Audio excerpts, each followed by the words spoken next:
ഇത് മെക്മാർക്കിൻ്റെ കൊപ്ര കട്ടറാണ്.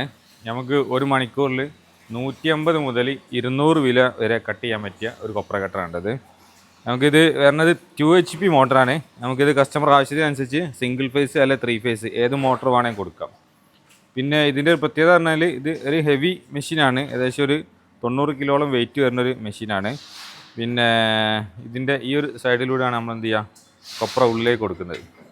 ഈ ഡോർ ഓപ്പൺ ചെയ്തിട്ട് നമുക്ക് ഇതിലെന്ത് ചെയ്യുക, കൊപ്ര സ്റ്റോർ ചെയ്യാം. എന്നിട്ട് ഒരേ സമയം ഒരു 3-4 പീസ് ഒരുമിച്ച് ഉള്ളിലേക്ക് സ്പീഡിൽ കൊടുക്കാൻ പറ്റും. നമ്മൾ എത്ര സ്പീഡിൽ ഉള്ളിലേക്ക് തള്ളണോ അത്രയും സ്പീഡിൽ കട്ടായിട്ട് എന്ത് ചെയ്യും, ഇവിടെ കൊട്ട വെച്ച് കഴിഞ്ഞാൽ ഇതിലേക്ക് കട്ട് ചെയ്ത് വീടുന്നതായിരിക്കും. സത്യം പറഞ്ഞാൽ ഇത് നമ്മുടെ ഒരു അപ്ഡേഷൻ വേർഷനും കൂടിയാണ് വരുന്നത്. അപ്ഡേഷൻ മോഡലാണ്. ആദ്യത്തെ മോഡൽ എന്ന് പറഞ്ഞാൽ കൊപ്ര കട്ടറാകുമ്പോൾ അത്യാവശ്യം ജെർക്കിംഗ് ഉണ്ടാവും. ചെറിയ ജെർക്കിങ്ങിലാണ് വർക്ക് ചെയ്യാം. അപ്പോൾ ജെർക്കിംഗ് ഉണ്ടെങ്കിൽ ഈ കൊപ്ര പെട്ടെന്ന് താഴോട്ട് ഒന്ന് ഊർന്ന് വിഗുള്ളൂ. അപ്പം ആദ്യത്തെ മോഡലൊക്കെ ഫൗണ്ടേഷൻ വേണമായിരുന്നു, കോൺക്രീറ്റ് ചെയ്ത് ഞാൻ നിലത്ത് ഉറപ്പിക്കണമായിരുന്നു. ഇപ്പോഴത്തെ മോഡൽ പറഞ്ഞാൽ ഇതിൻ്റെ ആവശ്യമില്ല. നമുക്ക് ഫ്ലോർ ടൈലിട്ട ഫ്ലോറിലും അങ്ങനെ തന്നെ കൊണ്ടുപോയി വെക്കാം. ചെറിയ ജെർക്കിംഗ് ഉണ്ടെങ്കിലും അത് അനങ്ങാതെ തന്നെ അവിടെ നിൽക്കും. അതായത് സിമ്പിൾ ആയിട്ട് നമ്മുടെ ഒരു സ്ഥലത്ത് നിന്ന് മാറ്റണമെങ്കിൽ പോലും നമുക്ക് സാധിക്കും, സിമ്പിളായിട്ട് ചെയ്യാൻ പറ്റും.